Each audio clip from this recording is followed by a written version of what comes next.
I'm Janice Hossteger. After 3 decades in the marketing business and many years of being an entrepreneur, I've learned a thing or two about marketing. Join me as we talk about marketing, small business, and life in between. Welcome to My Weekly Marketing.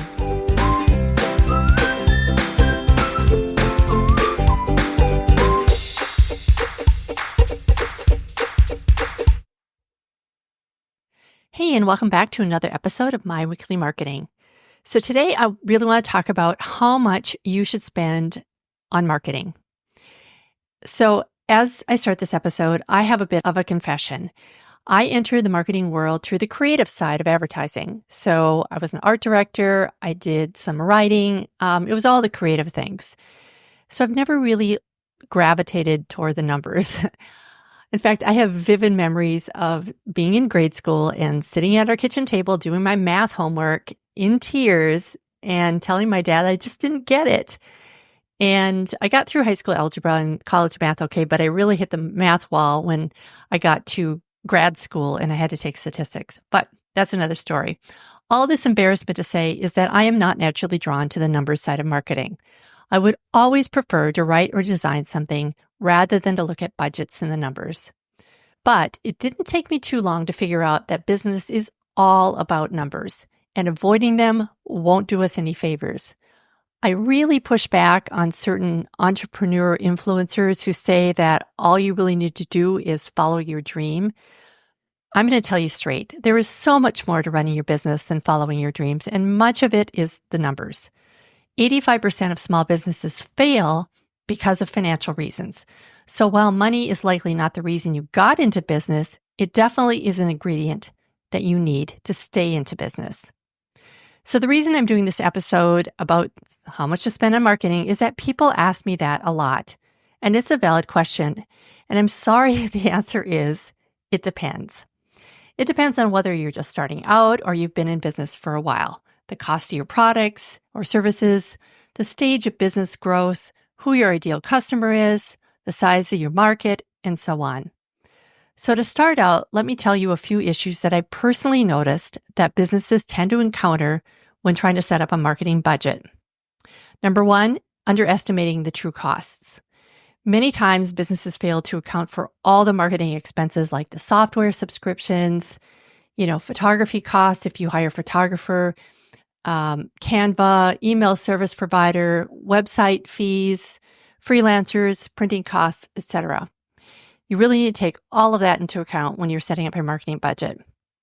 Number two, a lot of times people have difficulty measuring their ROI or their return on investment. And I want to add that I have created a free marketing budget calculator on my website to help you out. It's at janicehossteger.com/budget. And I'll put the link to that in the show notes too. Number three, they fail to set clear financial goals for a launch or promotion. I think we jump in sometimes with promotions with the best of intentions, and sometimes we're a little fearful to set a goal too high since we're afraid we'll either jinx it or look stupid if we don't reach it. That's kind of been my experience anyway. But it is really important to set a goal, maybe a conservative goal and then a real bigger goal, which is what I've done in the past. And, if you don't reach the big goal, it's okay, but at least you've set it out there, you put it out there, and you have something to aim towards. Number four, ignoring lifetime customer value. This is a big one. Determining what your customer is worth over the lifetime of doing business with you is your lifetime customer value. Not knowing this number can lead to short-sighted marketing or short-sighted budgeting and a host of other issues when setting up a budget. Okay, so knowing that number, so if a customer does business with you for months and years, that is their lifetime customer value. So you need to know that number. And the fifth issue that I personally noticed that businesses encounter when setting up a budget is budgeting too much on ineffective channels, or oftentimes I see businesses budgeting too little with an underfunded marketing budget that doesn't get them any good results. When that happens, I find that people are frustrated and they want to give up and they say, well, just marketing doesn't work for me, or Facebook ads don't work or whatever. So it's really important to be realistic about your budget, not too big, not too small. So before we jump into all the details of this, as I touched on earlier, the first thing you need to do is know your numbers. When I ask new clients their numbers, I often get blank stares. So here's the numbers that you should know up front before spending money on marketing, assuming you have an existing business. If you have a new startup, this is probably not going to work for you. And here's also why you need to know these numbers. Number one, as we just talked about, your lifetime customer value. It's the average revenue your business can expect from a single customer over the duration of your relationship with them. So from their first purchase with your company to their last. That number is important because if your customer average spend is like $10,000, okay, so a customer over the lifetime of that customer spends $10,000, you can afford to maybe spend, $500, $600 to acquire that customer. It would still be an incredible return on investment. Another business may only have a lifetime customer value of $100. So obviously that impacts their marketing budget as well and their spend quite a bit. The second thing you need to know is your sales goals. So the revenue you hope to make on promotions or launches, like we talked about earlier. If you don't know your goals, it's easy to overspend or underspend your marketing. The next number you need to know is your customer acquisition cost, or your CAC. This is the total cost of acquiring a new customer, whatever that cost is in marketing. So the cost of paid ads, discounts, coupons, even like video, software tools, etc. What is the total cost of getting a customer? And the fourth number I think you need to know is your cost per lead. So this is the cost of generating a new lead. A lead may or may not become a customer. So that's a different number than your customer acquisition cost or your lifetime customer value. So if you can do your research and get those numbers, then you can kind of start looking at your total numbers for a budget. So here's what goes into determining your marketing budget. Number one, determine if you're focused on brand awareness, lead generation, or customer retention. Okay, so your goals shape where you spend and how much is necessary. For example, an awareness campaign often requires more paid ads. And if your goal is customer retention, your efforts might focus a little more on email marketing or remarketing or showing ads to people that have already been to your site, or maybe loyalty programs and no paid ads. So it really can be different based on what your goals are for your marketing. Number two thing that you need to look at is what is your business stage? Startups or new businesses may need to invest more heavily in marketing, maybe 10 to 20% of their revenue to establish their brand, whereas established businesses often focus on maintaining or growing with a 5 to 10% of revenue budget. Number three thing to look at is what is your gross revenue? So gross revenue is the total amount of money a business earns from sales before subtracting any of the expenses. Again, a common baseline is to allocate 5 to 10% of your gross annual revenue for marketing. So for example, $100,000 annual revenue equals $5,000 to $10,000 in a marketing budget. For early stage growth or fast growth businesses, you may want to allocate 10 to 20% to accelerate your results. But again, it depends on all the other variables that you've got going on. Number four, who is your ideal customer? Once you determine who your ideal customer is, then you can figure out what platforms they use and where they spend their time. And that will guide where you invest. Google ads, social media ads, SEO or in-person promotions, or even promotions outside the box like sponsoring special events or getting scrappy and handing out flyers at a coffee shop. It all costs you money. It all costs you different amounts of money. But knowing who your ideal customer is will let you figure out what you're going to do and the amount that you need to spend to do it. Okay, number five, what are the marketing norms in your industry? Some industries are way more competitive and require a lot more higher spend. For example, if you have an e-commerce or a B2C business or business to consumer business, you may need more for paid ads and social media, especially if it's a competitive industry. If you have a B2B or a service-based business, you can sometimes do a little better by prioritizing content marketing and relationship building, which requires a whole different type of spend. Number six, your resources and your capacity. Consider what you can do in-house versus outsourcing to freelancers or agencies. Don't forget tools and software costs like Canva or a CRM platform or email tools. Personally, I recommend outsourcing Google Ads if you can afford it, since it's easy to lose money if you don't know really how to set them up correctly. Facebook ads used to be a whole lot easier, but they've become more complicated to set up too. So it really depends on what you're comfortable doing on your own. But whatever it is, look at your own time, your skill set, and your comfort zone, and consider what to outsource and what you can do yourself. Remember, your time is also worth money. Don't sell it short. Number 7, seasonal trends. Some businesses need higher promotional budgets during busy seasons, like Mother's Day or Christmas or for trade shows. Pay attention to those when you're putting it together your budget. And number 8, as we talked about before, lifetime customer value. Knowing how much your customer is worth over the lifetime helps you decide how much to spend on acquiring them. And the last thing that you need to consider is what level of return on investment do you expect? A successful marketing strategy generally generates maybe $2 to $5 for every dollar spent. So if you're not hitting that mark, you may need to reassess your budget or your strategy. So you may be wondering, what exactly should go into a marketing budget? Well, typical elements included in a marketing budget are digital marketing, so social media ads, SEO or search engine optimization, email marketing, things like that. Traditional marketing, so print, TV, radio, collateral.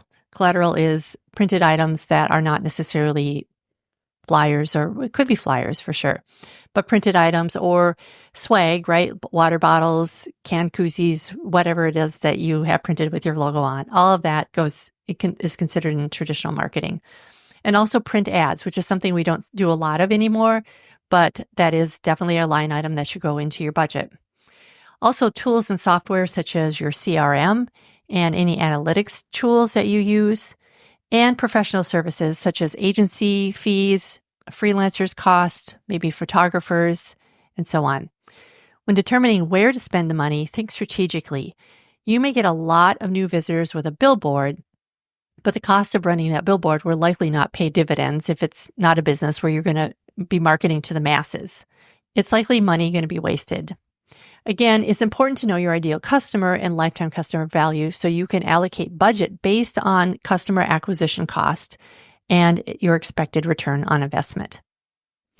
Okay, so if you're curious, here's a sample budget breakdown. So let's do this for 2 businesses. The first one is that a business that has a $10,000 a month budget. Now, if you're just starting out, that number sounds astronomical. I totally get it, but we'll do a smaller one next. Okay, so that for the $10,000 a month budget, for paid ads, you might want to allocate 40% of that, or $4,000 a month, for Google search ads, meta ads for lead generation mostly. At that budget amount, I'd also recommend spending about 25% on content marketing, such as blog posts, maybe video production, working with writers, and the production costs of doing all of it. For social media, I'd recommend about 15% for organic posts, influencer campaigns, paid help to get it all out there and posted. 10% on SEO, so that's keyword research, maybe assistance building some links. And email marketing about 5%, so that would be for newsletters, email service provider cost, etc. And then tools and resources about 5% also. So that would be software for analytics, a CRM, etc. Now let's do a budget breakdown for a company who can invest about $500 a month for marketing. So for paid advertising, 40% of $500 a month is only $200. That's not going to go especially far. So if you're going to do paid advertising at that budget amount, you will have a much better conversion rate with targeted ads on Facebook and Instagram for audience discovery and lead generation rather than trying to sell directly on Facebook with that ad spend. I'd use that small amount of money, a budget entirely on list growth to maximize that amount of spend. I would not recommend at a small amount like that going into Google Ads because you're just not going to get a whole lot of results from it. But you can certainly test it and try it. All of these are just things that I've learned from doing ads myself and for my clients. But certainly if you want to do it, feel free to test it out and see how it works. The next breakdown for a $500 a month spend would be content marketing. And I would spend about 20% of that on content marketing. That's about $100 a month. For that, I would build brand authority and attract organic search traffic, right? So I would probably publish 4 blog posts or create a monthly video relevant to your audience. And I would use SEO tools like Moz or Ubersuggest to identify topics and keywords. They both have free versions if you don't want to invest in a paid version. And I think that would probably help you out enough if you're just doing 4 blog posts or 1 video a month. If you want to DIY it, you could certainly write your own blog posts using free tools like Grammarly and ChatGPT for ideas, and create social content with free and affordable tools like Canva. For email marketing, 10% of that would go to your budget would go to email marketing. That's $50 a month. For that, I would use email marketing software like Kit, which has a free starter plan that's formerly ConvertKit. It's now called Kit. And you can create a simple lead magnet, like a checklist or a guide to grow your email list, and then send 2 to 4 value-packed emails monthly to engage your subscribers. I actually prefer to send out an email every week to keep your business top of mind. But if you're strapped for time and you're strapped for money, sending something out on a consistent basis, like 2 to 4 times a month, is absolutely fine. For marketing tools, I would suggest 10% of that budget go to that. That's $50 a month. You could certainly find some free tools, as I just talked about Google Analytics, Ubersuggest, and Moz. For a CRM, you could use HubSpot or Zoho. They also have free plans to start out with. Social media management, $50 a month. I would use Buffer or Hootsuite so you can schedule posts across those platforms. And remember to focus only on the platforms where your audience is most active, and just let the rest go for right now until you grow your business a little more.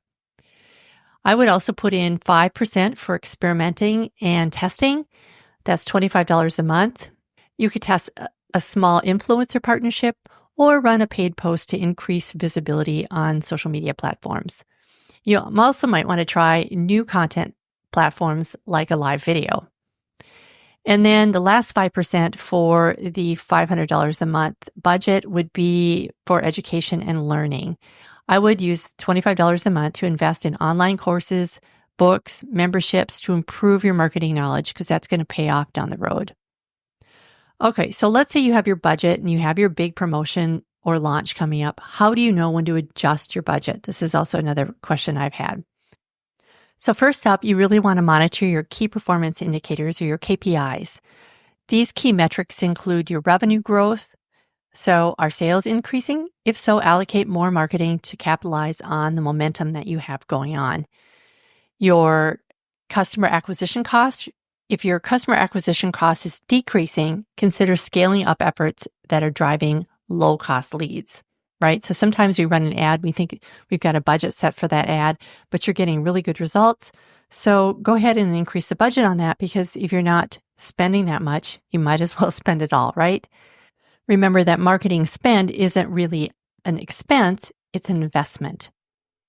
You also might want to move money around if you've got some ads that are underperforming and others that are overperforming, so that you can kind of balance everything out a little bit.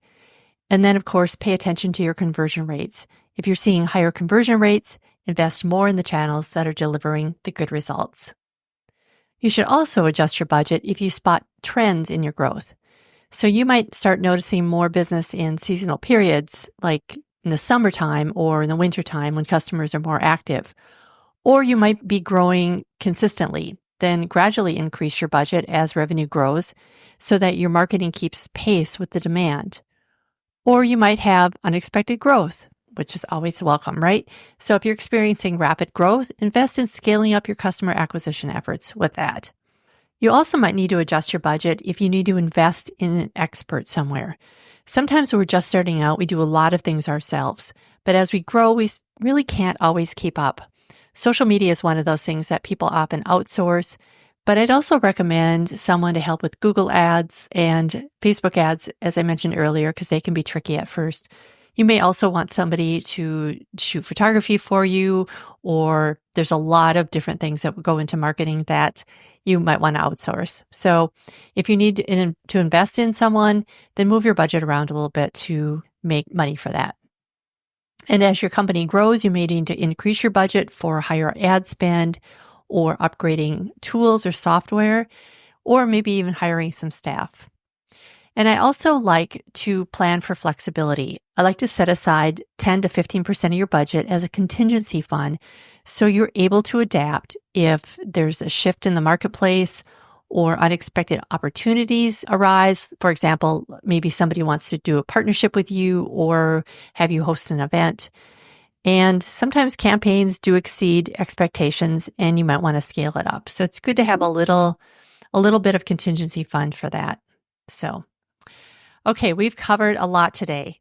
To wrap it up, when setting up your paid advertising budget, you want to know your numbers, determine a healthy marketing budget based on your revenue goals, numbers, customers, trends, stage of business, and seasonal fluctuations. We also talked about what should be included in your budget, as well as a sample breakdown of budgets. And finally, we learned when to adjust your budget. Like I said earlier, if you need help with any of your budget, you can visit my budget calculator at janicehosteiger.com/budget, and it will help you with your own specific numbers. For information on anything we talked about in this episode, visit myweeklymarketing.com/92. That's all for this week. If you found this helpful, please subscribe, and I'd so appreciate a good review on your podcast platform of choice. Thanks for joining me today. See you next time. Bye for now.